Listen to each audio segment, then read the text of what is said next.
Okay. Well, hello, Sandy. Amy, hello. Happy podcast day. Happy last season 5 podcast day. Bittersweet. Right. It's kind of crazy that for our listeners, we're wrapping up the season and we're going to take a little break. And so we're going to have some time on our hands because we're not doing podcasting for a few months.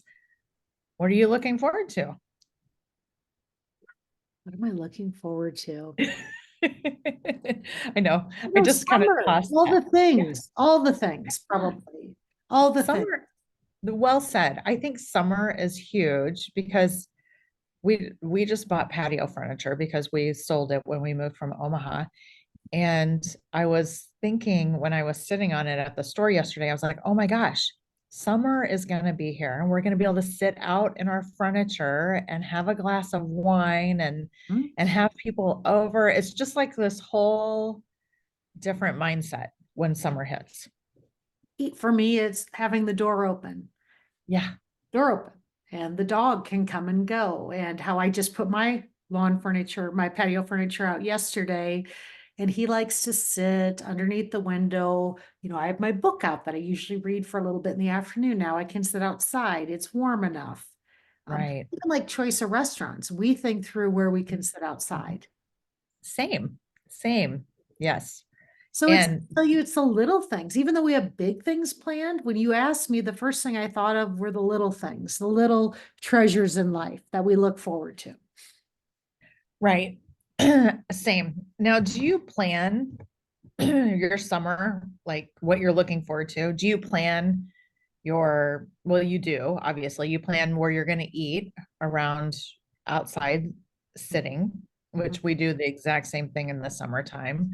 We plan rooftops outside where we can walk to. It's very, take advantage of this time of the year, Where whatever the we can do. dog can go.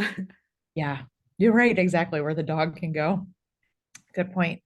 So big stuff, when you're fitting in big stuff, like I was thinking when we were talking about this topic, like what is big this summer that I'm looking forward to?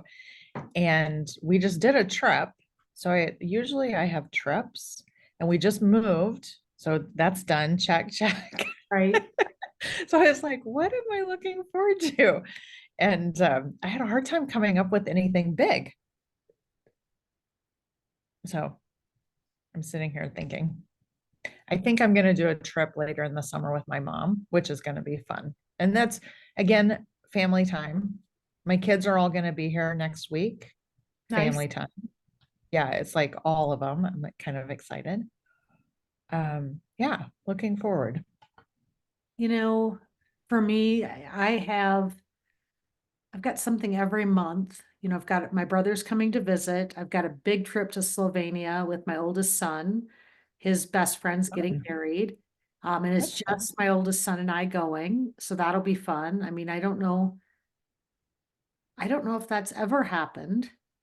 I don't know if that's ever happened. Even when he was an only, did I ever go just with him without their dad? I don't think so. Then I don't think I've done a lot of things with my youngest. I don't know if you have that happen too, that the youngest kind of gets those trips, but the other two, it's like, gosh, have I done anything with just them? And then Garrett and I have a really big trip up in Canada where we're hiking, and we actually take a helicopter for part of it up to a place to hike and stay that you can only get to it, or the best way to get to it is by helicopter. And then a speaking engagement in August. And that's one thing too, Amy, you do traveling too for speaking, and I do a lot of planning for the fall, but I don't like to do a ton in the summer. And there's not a lot going on either. So it's trying to time the different things. So somehow all my big events ended up being one a month: May, June, July, August. And then I kind of fill in around it, right? Then I Yeah. look and say, okay, what things do I really want to do? Do we want to take a weekend trip? We talked about doing more hiking. Um, I thought about this on my bike ride. I got my road bike out this week, and you could say the same thing where you're at too, and maybe where anybody's at. It could be looked at like this, that people would rent a place, many times they rent a place to stay here. And I live in a place where I need to remember to look at it as I've got a year-long vacation home. And so rather than getting caught up in my normal days, what are those things that people are coming here to do? When I'm out on my bike, I think of that. I'll run into people, I hear them talking. It's like, oh, they're visiting. And Yeah. so quickly we get into our routines of life. And I do want to think about it as though I'm somebody from the outside to make sure I'm doing those things. And you live in downtown Kansas City, same thing, Right. Yeah. And anybody could say that where they live. There's people coming to visit. What would be the go-to things that you tell them to do, right? Or experience? And are you taking the time to do that yourself?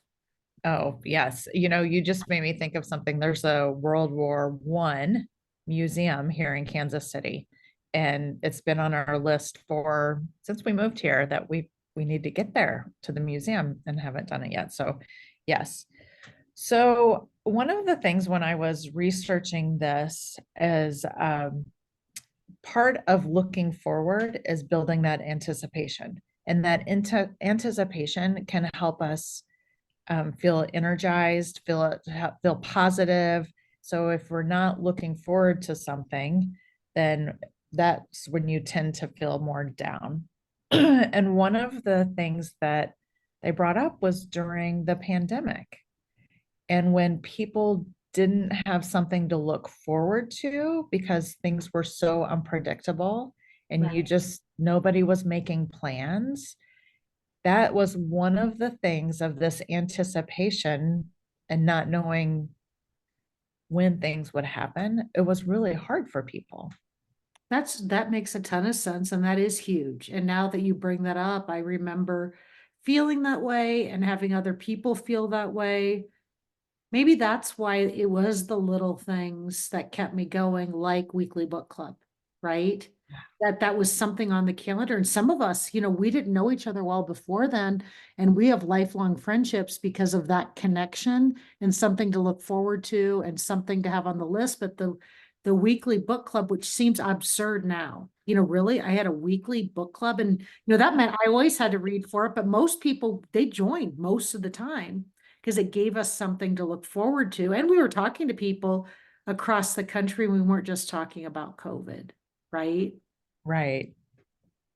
But it's Yeah. amazing, Well, like, if even I did that now, would people, everybody be like, what? Or, the interest right. waned within, I think I kept it going for 2 years, even if it wasn't every week, like every month, but then people had other things to look forward to and they had lives outside of online, right? Right. Yeah. The things that we were trying to do to create that momentum and like Right, just instead of just sitting there waiting, we had to like create things. Like right. I remember doing some projects. Oh yeah, we remodeled a half bath or a bathroom, a basement bathroom. I was like, oh hey, we can do that. Something to do. It was painting, listening to podcasts. I just remember having something to fill the time and have that anticipation and looking forward to stuff. So the anticipation increases happiness. Having something to look forward feels good, and it can give you hope. The hope, I was trying to think of if looking forward gives me hope. Does it give you hope? I'm Yeah, like, I think it does gives it? me hope because doesn't tomorrow, I think the thought of tomorrow always brings me hope, right? And I suppose because it's not like a surgery or waiting on a test, right? It's as long as it's something that is joyful and is living, right?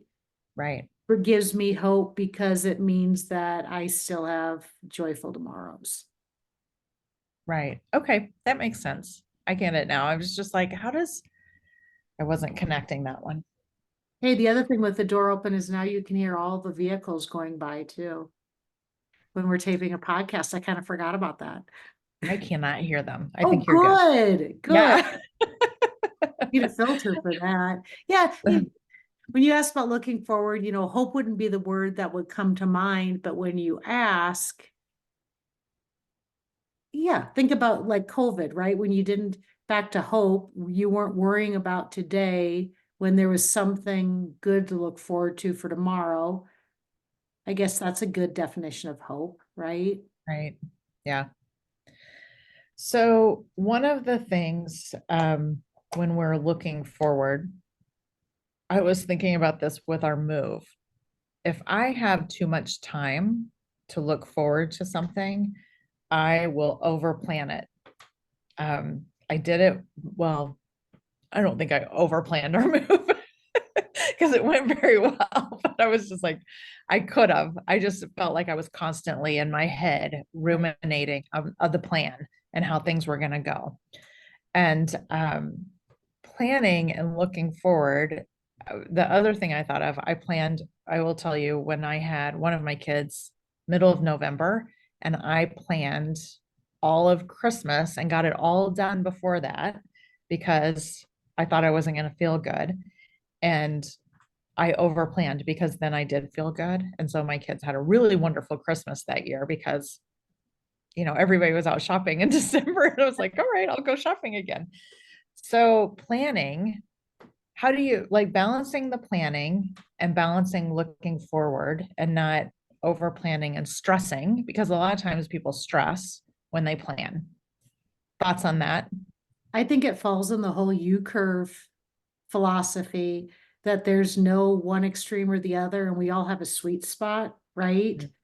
I would say your and my sweet spot are probably a little bit different, that your sweet spot's a little bit more on planning and mine's probably a little bit less on planning, but we each have this sweet spot and it's not this far left or far right.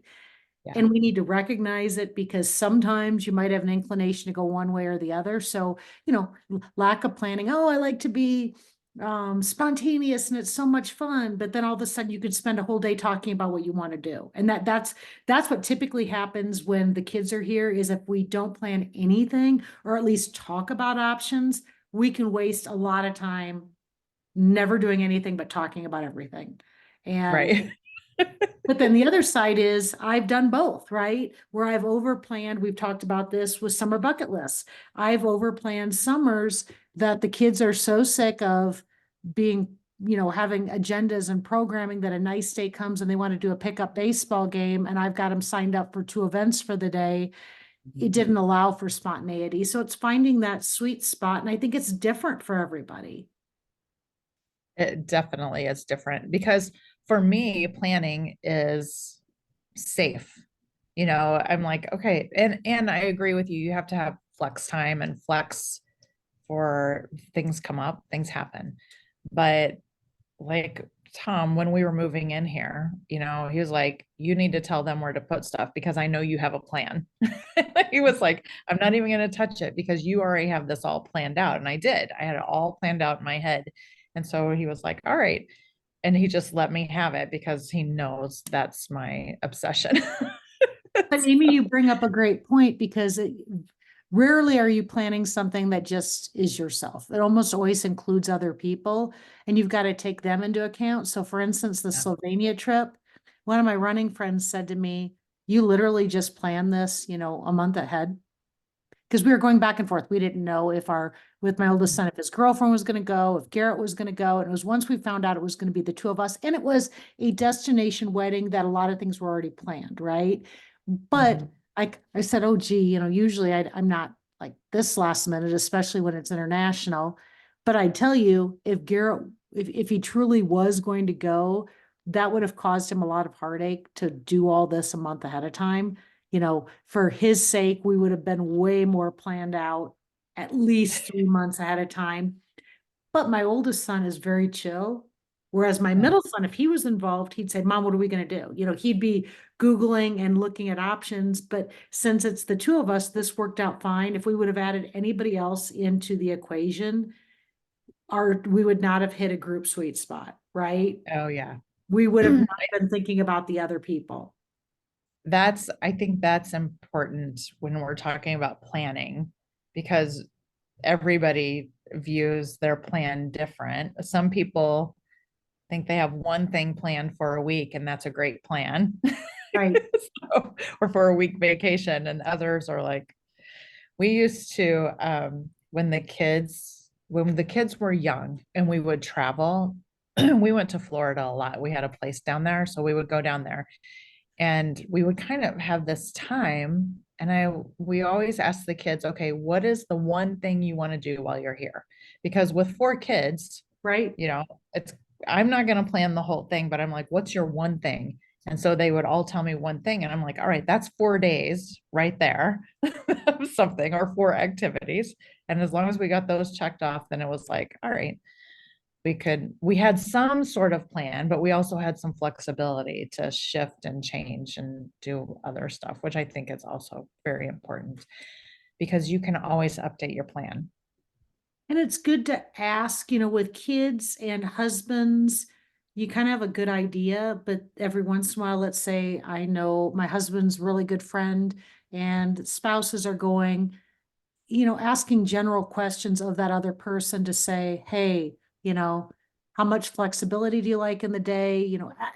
Asking Yeah. some general questions ahead of time, because it's so easy to say as seasoned adults, oh, there are people I can travel with, and there are people I can't. And then the other person's defense, if you had a bad travel experience, did you take the time to ask them what their preferences are or how detailed they want things? Because I've had it go both ways, where our sweet spots didn't align because of people that wanted a lot of planning versus none, but we didn't have a conversation ahead of time. So we had no expectation. And because of that, it wasn't the best experience for either of us. Right. I think that's a good point. Just knowing everybody you're around. Yeah. Right. Because, yeah, the 4 kids will all be here next weekend. And I've been thinking about that. Like, where's the balance? Because they're all coming at different times and I don't know when they're all leaving. So I'm a little like, okay, where do we have time all together? What can we do? I have some ideas. What do they want to do? So it's kind of this whole thing that I just found out yesterday that the last one's coming. And so I was like, oh, Hey, yay. So it was like now in my head, I'm starting to ruminate about it because I'm like, all right, what do we want to do? This will be fun. I'm like, meal plan. What's the meal plan? Or what are we going to go eat? Whatever it is. It's just this whole, I start planning and it's good. I get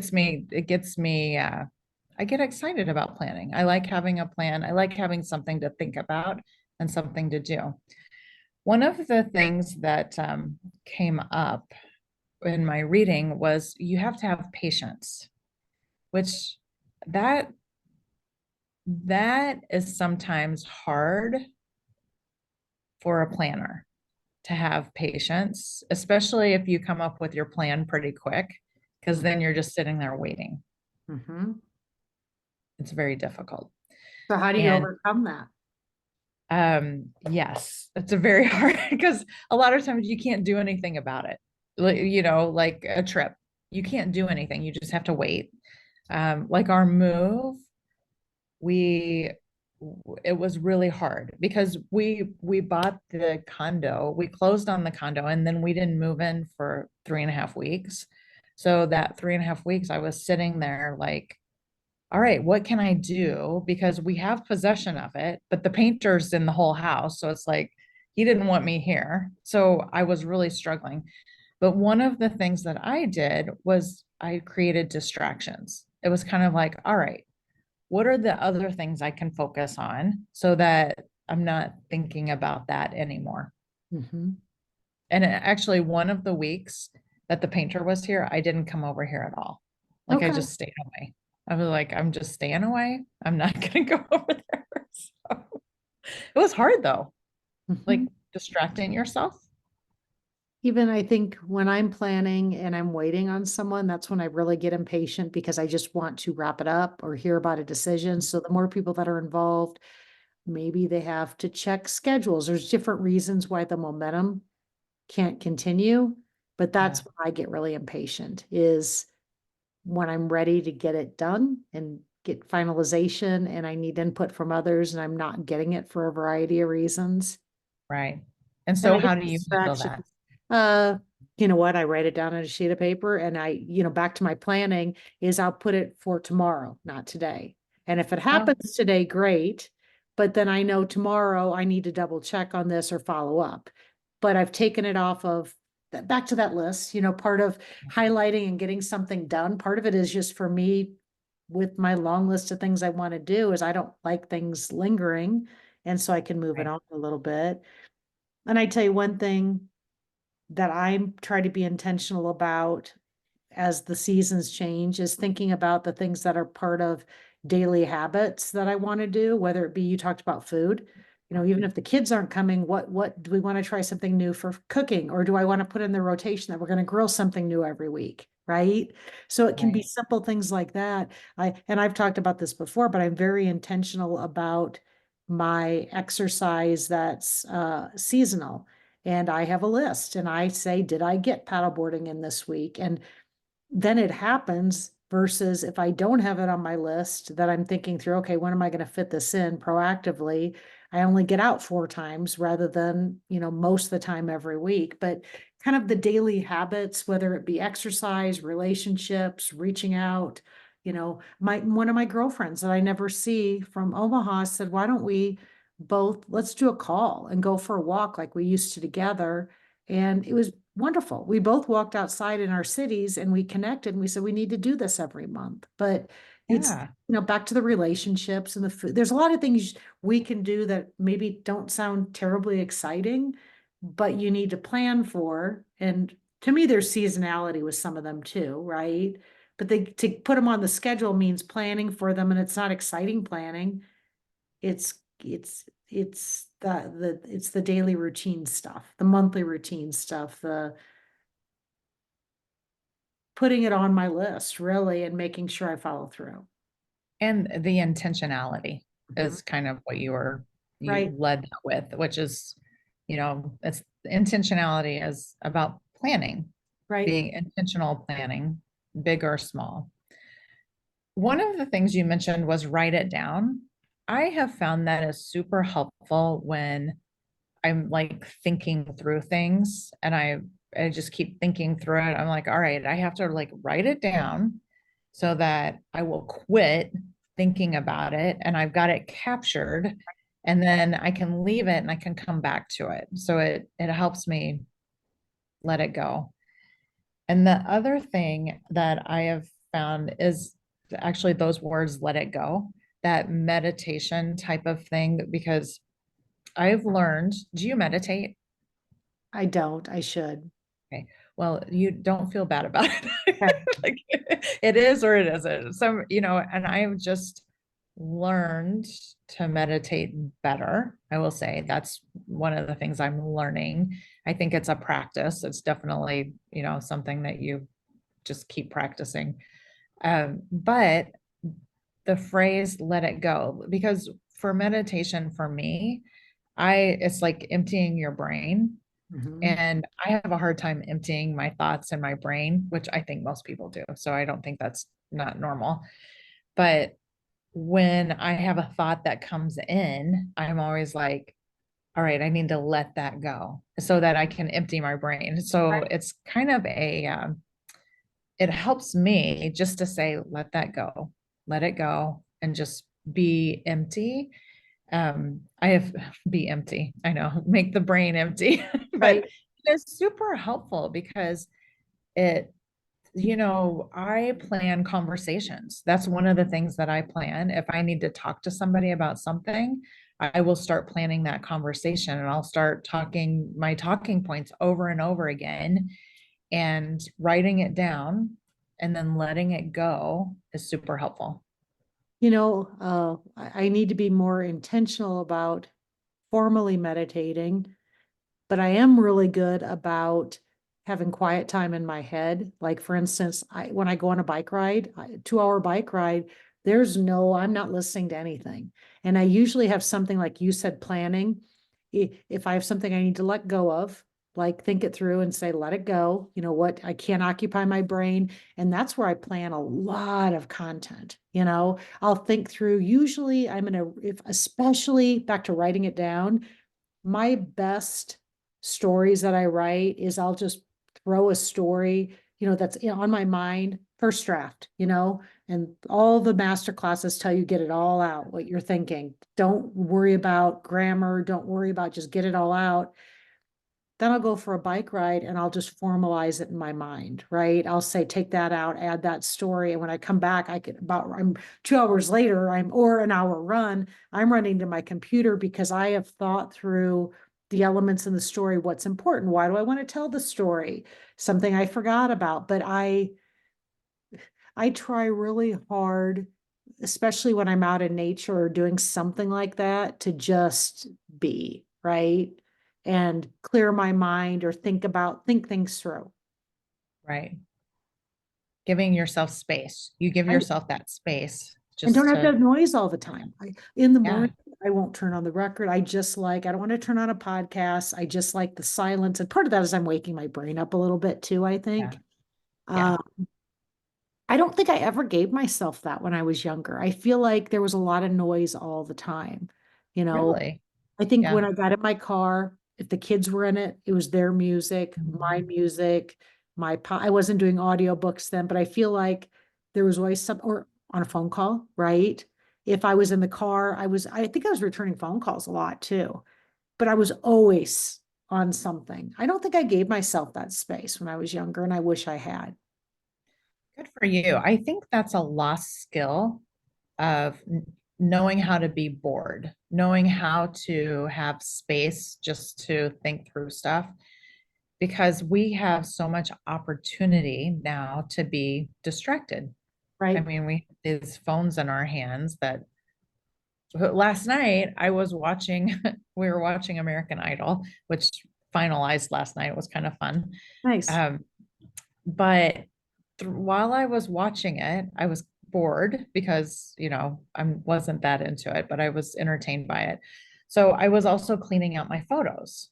And I was thinking, I was multitasking through the whole time, but I was a little bored with the show. So I picked up something else to fill that boredom instead of just being. I think we have a lot of opportunity to fill the space. Mhm. Yeah. All right. So we probably need to wrap up. We're going to be taking the summer off. You've got big trips planned, one at least. When do Mhm. you go? Well, Canada too. So I've got two out of the country. Uh, nice. Slovenia is in June and Canada is in July. I'll have Nice. to tell you how hella hiking is. Never knew there was such a thing. So What is it? hella hiking, taking a helicopter Heli- hike, hella So hiking. you take the helicopter there Huh? and then you hike, or do you hike and the helicopter picks you up? For this one, the helicopter takes us there and we camp and hike where we're taken by the helicopter, and then they come back and pick us up. Wow. Yeah, it's in Banff and Lake Louise area. Ooh, that's a beautiful area. Um, That's exciting. That's July. Yeah. Very fun. All right. Well, I don't have any For trips the, planned right now. I'm looking for I, the little things though. So what's that? it's the little things I'm looking forward. I mean, I'm looking forward to the trips, but it really is the little, like we were both talking about our patio furniture, right? Right. Yeah. Yeah. Yeah. I'm looking forward to that. I do. I think I need to plan a trip with my mom. That's my one thing that Have fun. I want to get done, but it'll probably be end of summer. So we'll see. Well, have a great one. It's been a great fifth season. We've been doing this for a while now. And I wonder how many episodes we have. Have we So counted I them? had counted, it was over 120. I thought I had, Wow. Okay. and that was That's probably a good 20 episodes ago. Oh, Fifth wow. season, we started this, it was COVID, wasn't it? Wasn't Yeah. it 2020? I think some of our early episodes, we had masks on and Right. Yes. I remember buying the shield. Yeah. I can't remember if it started. Yeah. You know what? Because I remember I was doing the bathroom remodel and I was listening to a podcast, and that what kind of spurred me into saying, oh, Sandy and I could do something like this. I remember being at the gym, but there were a lot of masks in the beginning and Right. back to something to look forward to. that was something that I really looked forward to talking with you. And we knew each Yeah, other, but not terribly well. So a lot of them were new right. conversations, and Right. they still are. But now some of them were like, have we talked about this already? I know. I think of that quite a bit. Have we shared that story? Yes. Yes, very true. So, well, have a great summer. You It too, was lovely Amy. chatting with you, and we will see you in the fall. Season 6, here we come. Thanks. All right. Bye, Sandy. Bye bye.